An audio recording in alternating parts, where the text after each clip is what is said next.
So we've talked a little bit about your personal history.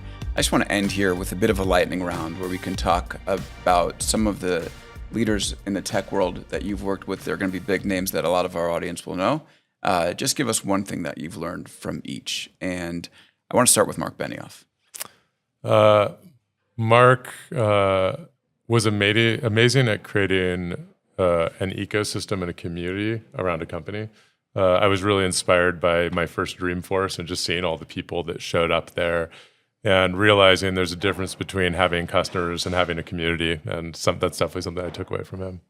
All right, Mark Zuckerberg. Mark Zuckerberg was probably the longest term thinker I ever worked with. We used to go on long walks around Palo Alto talking about strategy. And every time I thought I was thinking long term, he was thinking about 2 times longer than me.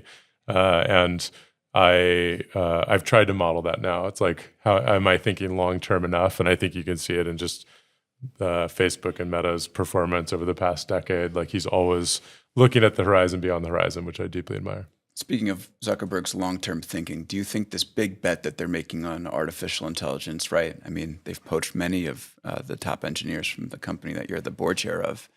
Do you think that's his belief that we are going to stop communicating with our human friends online and we'll start communicating with our digital friends instead? I think we're going to be communicating with our friends for a long time. I think this is just, Marc has a lot of conviction and is willing to put his money where his mouth is. And I think that's a real admirable trait for a CEO. So I think that's all it is. I don't think it's an indictment on human relationships. Oh, okay. I will take the other side of that. Yeah, really. I think we are, many of us are, we have this isn't it interesting? We have this loneliness crisis, and into the void is coming these bots that will tell you how great you are, remember everything about you, look out for your best interests.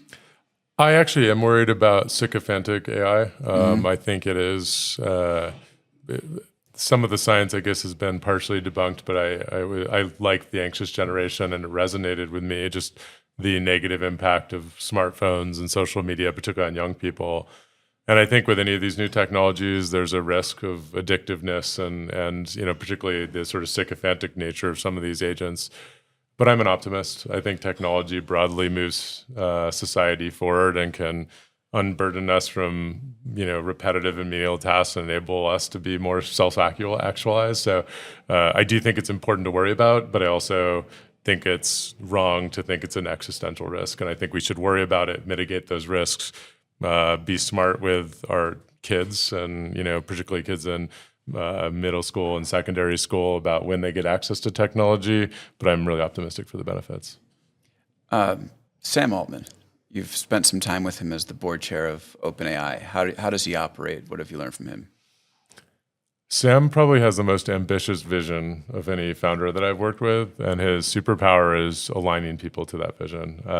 I didn't have the good fortune of really knowing Steve Jobs, but they always talked about the reality distortion field and why so many great engineers went and did great things like creating the Macintosh or creating the iPod, and I see a lot of that in Sam. Then what is his grand plan for OpenAI? What is the long-term potential there? To build AGI and ensure that it benefits humanity. And it's always been the mission of the foundation, and it still is. But that sentence obfuscates a lot of the challenges of doing so. Just look at even the capital requirements to do so, which I don't think anyone knew when it was founded. So I think the hard part Sam's doing now is taking that vision and mapping out a decade-long plan to get there, which is, I think, one of the most remarkable technical achievements in human history, and it's exciting to be a part of it. One interesting dynamic of that business and Sam's challenge is it does seem that everybody just catches up real quick. It's absolutely right. There's just what I see going on right now, sort of maybe ending where we started. When I graduated from university, I was in Stanford when the dot-com bubble happened, and then it burst in the middle of my undergraduate education. If you look at that period of the internet, most people knew that the internet was going to be impactful, and most people even knew the key applications like e-commerce and search that would be impactful. And it was this cutthroat competition to decide who would win in those markets. If you remember Alta Vista, which sort of the number one I was search a big before. user. Yeah. Yeah, and then you had Yahoo and Excite as the portals, and you had on Lycos. buy.com, Lycos, you had buy.com and Amazon, and right. every country had their own.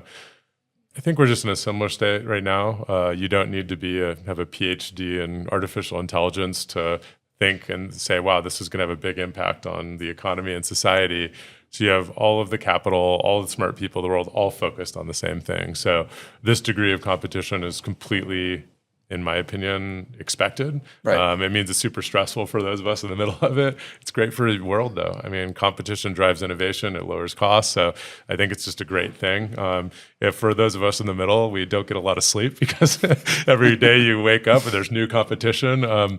But that's what's great about the free market technology economy is on the other side of this is I think we're gonna have some amazing tools that benefit humanity, and I'm excited to be a part of it. But a lot of those early pioneers fell off. 100%. That's just the way it works. I think there'll be a period of consolidation. Well, that's also my joke. Your perspective on the dot-com bubble is very different if you went all in on buy.com versus Amazon.com. Right. And so you're going to have some companies go out of business, I think more likely sort of be consolidated. I think there's probably, I don't say too much capital, but it's sort of being applied blindly to categories. It's bubblish. It's absolutely a bubble.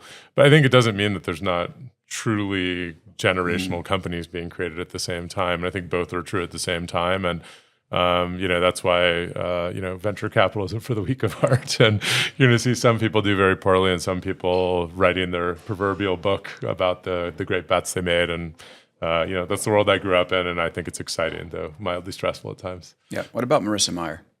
Marissa was my first boss. I probably learned the importance of people and hiring. I came in through a program she made at Google called the Associate Product Manager Program, where she hired new grads out of technical degrees and who wanted to become product managers. And she said, rather than getting an MBA, get an MBA at Google. And a lot of the young people she recruited there ended up running big parts of Google, running companies now. But she spent just a lot of her time curating the people at Google. I think it was one of her greatest contributions to that company. And I always remind myself, it's like eating your vegetables. If you want your company to be great 2 years from now, focusing on the people you're bringing in now is probably the smartest thing. And I always think about her when I do that. Sheryl Sandberg? Sheryl, this is going to sound funny. Sheryl always gave me the harshest, best feedback. He was like, "Whoa, well, we're not cutting to the chase here, are we?" And I realized that so much of my career I hadn't been really given feedback, and if someone actually cares about you, their willingness to actually tell you what you need to hear, not what you want to hear, is a gift.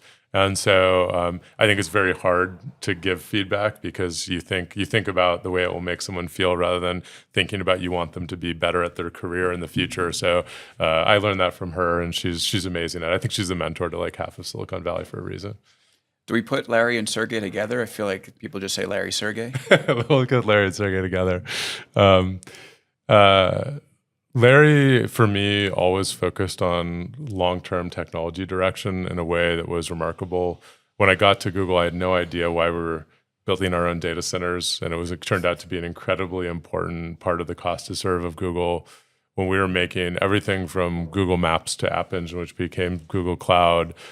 His focus on setting it up architecturally to have sort of unfair advantages of scale and was remarkable. Just an incredibly long-term technical view. I have this written down. I'm just going to ask it. What's your opinion of Elon Musk after your interactions with him? Probably the greatest entrepreneur of our time. I mean, he's a company. He's created everything from SpaceX, and look at the impact of Starlink, let alone Tesla and X. So, had some complicated interactions, but sort of the undisputed leader in that respect. Did he make a good choice buying X? I'm not very close to it, so I haven't really followed it as much since the transaction went through. So I don't have a strong opinion on it. Okay, I have learned not to ask people in your position to predict the next 5 years, but can you tell us what's going to happen over the next year? I think we will see a set of things like that math conjecture that's proven where society outside of the realm of my social circle starts to acknowledge the impact that AI is going to have on science. And I think that will, in a good way, change the positive perception of AI when we realize this can help perhaps over time discover cures to uncured diseases, make breakthroughs in physics, clean energy, battery storage, where we'll get out of the discussion of AI as a chatbot and the discussion of AI as something that's going to move society forward. I'm really looking forward to that. Well, Bret, it's great that you came down here. This is our first conversation. I've been looking forward to it for a long time, and I hope it's not our last. So thanks again. Thanks for having me. All right, everybody, thank you for listening and watching, and thank you to Qualcomm for having us here at your space at Davos. We'll see you next time on Big Technology Podcast. Awesome. Thank you so much. Great stuff. Thanks, everybody.